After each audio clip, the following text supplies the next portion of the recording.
Treat him as a king. Honor him. It is what God keeps that is kept. You can be with your husband 24 hours a day and he will still commit adultery. So it's not until you watch and watch and watch and watch. What did you say? Where did you go? Who ministered to you in the hotel? Was it a hostess or a host? What happened? You will just have hypertension. Build your marriage on trust. And when you are trusted, don't betray the trust. Don't betray the trust. When I speak along this line, I always say that there are three things inside every man. And three things inside every woman. Number one is a king that wants to reign. Let your husband reign. He's been beaten by the vicissitudes of life, by all kinds of things. When he comes into the house, let him meet a loving wife. Let him meet a wife that has been waiting to receive him. As a woman, pamper your husband. Look for pet names for your husband. Stop abusing him. Stop calling him Daddy Olu. That is a bush name.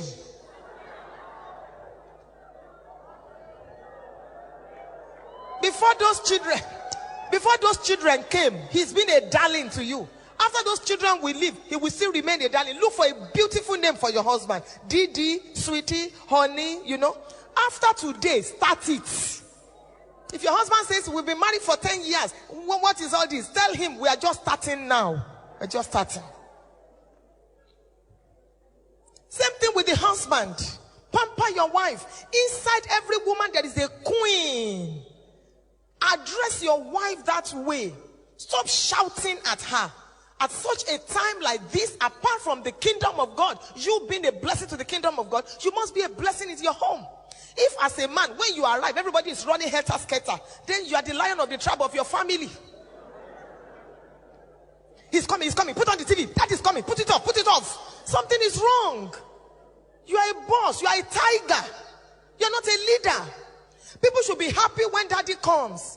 If daddy is traveling and daddy says, I'm going to spend 1 week, I'll be away for 1 week. People say, oh no, daddy, please, 3 days. But if you say you are spending 1 week and they say, can't they extend it to 2.5 weeks?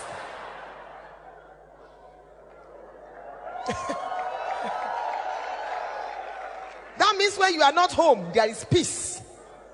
Treat your husband like a queen. I've said it here before. Every day I greet my husband to, I kneel down to greet him, and I call him all kinds of names. All kinds of names.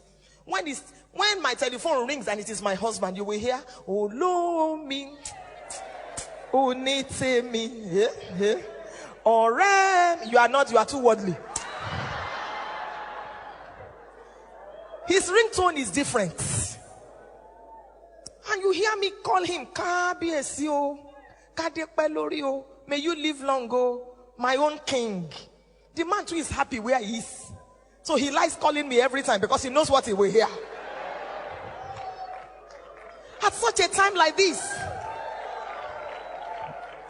you must be an award-winning husband or award-winning wife. You must be missed when you are away. It's important for you to celebrate one another and to build your homes. Look at your children. If you want to know the kind of marriages your children will have, just take a good look at your own. Because children don't have eject button. They see you as their perfect example. But when you look at your husband, you call him all kinds of names. Even without speaking, is enough. You shout at her, are you blind? Are you deaf? Are you this? Come on, go there. When Reverend called husbands, you two, you came out in church last Sunday. You two, You two, you came out. And your children are there and they are wondering. They are wondering. That man needed a wife that will respect him, not a Vashti. And there are many Vashtis today, they have been dethroned, and Esthers are taking their places. May that not be your portion.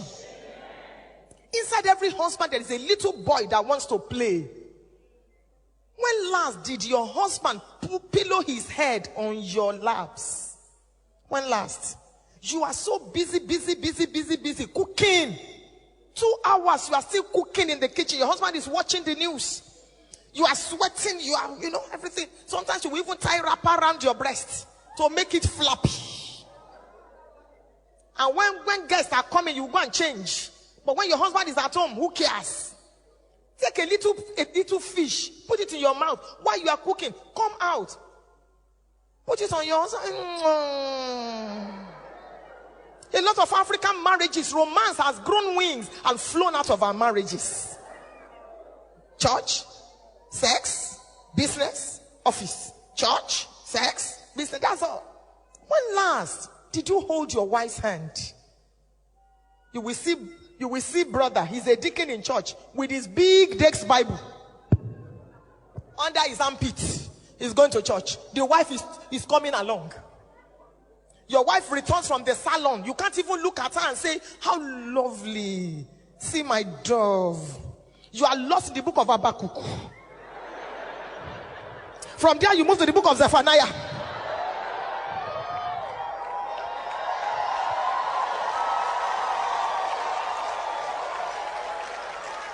Because Reverend Sam told you that you'll be leading the ushers department, for the next 1 year. Come down a little from cloud 9 and touch your wife. Psychologists have told us that a woman needs 13 meaningful touches per day. Meaningful, not just sexual, meaningful. Tickle your wife, touch her, give her a peck. My husband is a bishop. He pastors thousands of people. He still he carries me on his back and flings me around. I feel good. I feel very good. One day I noticed that it's been a long time since he carried me like that. So I said, hello, darling. I need to take one hat from, I keep my hat on the wardrobe. So I said he should lift me up. He lifted me. I needed the grey hat. I found it. I said, push me up again. Push me up. He said, have you not found it? I said, push me a little inside. When last did you lift your wife up? Some of you, since your wedding day. That was the last time you cried. He said, she's so fat now. If you can't lift her up, put her a little. Let her legs be, be dragging. At least let her feel it. And some of you women, I hope singles won't hear this. When last did you allow your husband to suck your breasts? He said, Pastor Funke, you are not holy at all. I am very holy. Satisfy your husband sexually. If not, 100 women are waiting outside to satisfy him. You are looking at me strangely. Don't you suck your wife's breasts? Why are you pretending? Because Reverend Sam is here. Come on, give the Lord a big hand.